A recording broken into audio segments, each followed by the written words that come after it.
मानुष हो तो वही रस खान, जो बसो ब्रज गोकुल गांव के ग्वारन। जो पशु हो तो कहा बस मेरो, चरों नित नंद की धेनु मंझारन।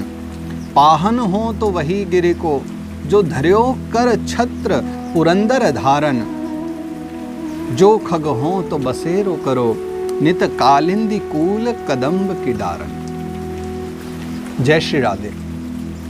दिल्ली के बादशाही वंश से एक पठान थे जिन्हें हम सभी रसखान जी के नाम से जानते हैं। और ये बड़ी एक अद्भुत बात है कि जिस व्यक्ति पर भक्ति का रंग चढ़ जाता है ना, तो जात पात धर्म आदि फिर व्यक्ति के लिए कोई मायने नहीं रखते और उसके समक्ष उनकी कोई विशेष महत्ता नहीं होती है। प्रेम एक ऐसा अद्भुत शब्द है कि इसमें अपने आप में पूरा विश्व समाया हुआ है।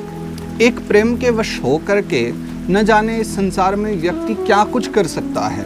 एक प्रेम के कारण व्यक्ति त्याग, समर्पण, कुछ भी जो गुण हैं उनको वो अपना सकता है। बाल्यावस्था इनकी भी सामान्य ही थी, एक आम बच्चे की भांति इन्होंने भी बाल्यावस्था बिताई। फिर युवावस्था आई और एक स्त्री से इनको प्रेम हुआ। इनके विषय में भी एक कथा आती है कि अपनी प्रेमिका से मिलने के लिए बड़े तत्पर होकर के गए थे और इनकी प्रेमिका ने ही फिर इनको समझाया कि तुम इतने पागल होकर के मेरे लिए आए हो, कहीं ऊपर वाले के लिए अगर इतना तत्पर होते तो तुम्हें तो भगवान भी मिल जाता। और रसखान जी उस समय धर्म में जाने लगे। उन्होंने कथाएं सुनना प्रारंभ कर दिया, वो धर्म को जानने के इच्छुक हो गए। तो एक बार उन्होंने भागवत कथा श्रवण की और एक स्थान पर एक ब्राह्मण देवता से, एक पंडित जी से कथा सुनते हुए उन्हें भगवान श्री कृष्ण कन्हैया के प्रति प्रेम उत्पन्न हुआ।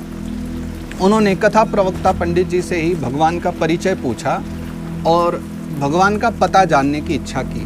तो पंडित जी ने वृंदावन का उनको पता दे दिया कि कृष्ण कन्हैया वृंदावन में विराजते हैं। और ठाकुर जी का दर्शन करने के लिए, उनसे मिलने के लिए पागलों की भांति होकर के रसखान जी श्री गोवर्धन धाम चले आए। मथुरा जी आए, गोवर्धन नाथ आकर के श्रीनाथ जी के उन्होंने दर्शन किए। और कथा है कि फिर उन्होंने भागवत जी पढ़ने की उनकी इच्छा हुई तो उन्होंने फारसी अनुवाद, एक भागवत जी का उस समय में जो उपलब्ध था, तो उन्होंने फारसी अनुवाद में ही भागवत जी का अध्ययन किया। और भागवत जी के जो रास पंचाध्यायी का वर्णन है, गोपी गीत का जो चर्चा की गई है भागवत जी में, गोपी गीत का पाठ करके, उसका श्रवण करके वो भगवान के प्रति इतने विरही हो गए, भगवान के इतने प्रेमी हो गए।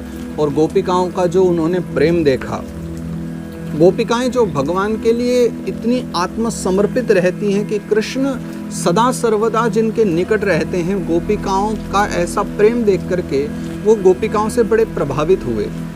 रसखान जी ने भगवान की भक्ति करते हुए और उनके प्रेम में लग करके बहुत सारे पदों की रचना की। उनमें से एक बड़ा ही प्रसिद्ध पद है जो गोपिकाओं के साथ भगवान का प्रेम देख करके, और उन्होंने स्वयं ही फिर वो कहते हैं कि कृष्ण प्रेम अगर मिल जाए, भगवत प्रेम मिल जाए, संसार में इससे बड़ी कोई सत्ता नहीं है। भगवत गीता में एक बड़ा प्यारा वर्णन आता है कि यम लब्ध्वा चा परम लाभम मन्यते नाधिकम ततः। एक ऐसा विशेष लाभ आपको जीवन में मिल जाए, कृष्ण प्राप्ति जैसा लाभ मिल जाए, कृष्ण भक्ति जैसा लाभ मिल जाए, उससे बढ़कर के संसार में और कोई लाभ नहीं है। और अगर फिर कुछ और लाभ मिले भी तो वो इस लाभ के सम्मुख सभी लाभ फीके लगने लग जाते हैं। ये कृष्ण भक्ति का जो प्रेम है, रंग है, वो इतना अद्भुत है। तो रसखान जी लिखते हैं, या लकुटी अरु काम रिया पर, राज तिहु पुर कौ तजिडारो, आठहु सिद्धि नवो निधि को सुख, नंद की गाय चराय बिसारो। रसखान सदा इन नयन निसो, ब्रज के बन बाग तड़ाग निहारो, कोटिन हो कल धौत के धाम, करील की कुंजन ऊपर वारो।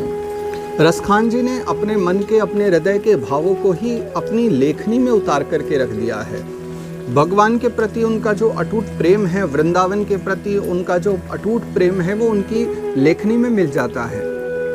यथा हम चर्चा करते भी हैं, कुछ विद्वानों ने लिखा भी है कि भगवान हमें कुछ बनाना है, अगर कुछ भी हमें योनि देनी है, वृंदावन में दो। मोर हु बनाओ सो बनाओ श्री वृंदावन को, कुहू कुहू नित नित श्याम को रिझाऊंगो। बंदर हूँ बनाओ सो बनाओ श्री वृंदावन को, कूदी कूदी वृक्षंते वृक्षन पे जाऊंगो। ये सारी भावनाएं रसखान जी से ही उत्पन्न होती हैं, जो रसखान जी भी लिखते हैं, जो उनका सबसे अधिक प्रिय पद था, जो सबसे ज़्यादा प्रचलित पद भी है। गोकुल के निकट ही उनकी समाधि भी है, रसखान जी की समाधि। तो ये प्रसिद्ध उनका बड़ा पद हुआ है, जिसमें दिव्य भावना थी कि मानुस हो तो वही रसखान, बसो ब्रज गोकुल गाम के ग्वारन। बड़ा राजा बनने का वो कोई लाभ नहीं है। अगर कोई विशेष बात है, अगर विशेष महत्व वाली बात है, वो ये है कि हमें ब्रज का वास मिल जाए, चाहे वो ये ग्वालों के निकट मिल जाए, कोई गवारों के साथ में मिल जाए, लेकिन मिल जाए। और पशु भी बन जाए तो भी ठीक है। जो पशु हो तो कहा बस मेरो, चरो नित नंद की धेनु मझारन। कदाचित गाय ही बन जाएं तो हम कृष्ण कन्हैया की गायों के मध्य में हम भी चर लिया करेंगे, कभी तो कृष्ण कन्हैया का हाथ हमारे ऊपर भी लगेगा। कदाचित हम पक्षी भी बन जाएं तो कहीं यमुना किनारे किसी वृक्ष पर बसेरा हो जाएगा, और निवास करने को मिले तो श्री गिरिराज जी की तलहटी में मिले, जिन गिरिराज जी को ही साक्षात ठाकुर जी ने अपने हाथों पर, अपने करों पर धारण कर लिया था। तो ऐसे दिव्य भावना वाले, ऐसे प्रेममयी भावना वाले थे श्री रसखान जी महाराज। और रसखान जी के जीवन चरित्र को श्रवण करके, रसखान जी के जीवन चरित्र को समझ करके एक ही बात हृदय में आती है, प्रेम आत्मसमर्पण का ही एक नाम है, और भक्ति का जो अंतिम छोर है वह है आत्मसमर्पण। ऐसे महापुरुषों की जीवनी का दर्शन करते रहें, श्रवण करते रहें, यह हमारे हृदय को प्रेममय बनाने वाला है। आप सभी स्वस्थ रहें, आनंदित रहें। सभी को जय श्री कृष्ण, राधे राधे।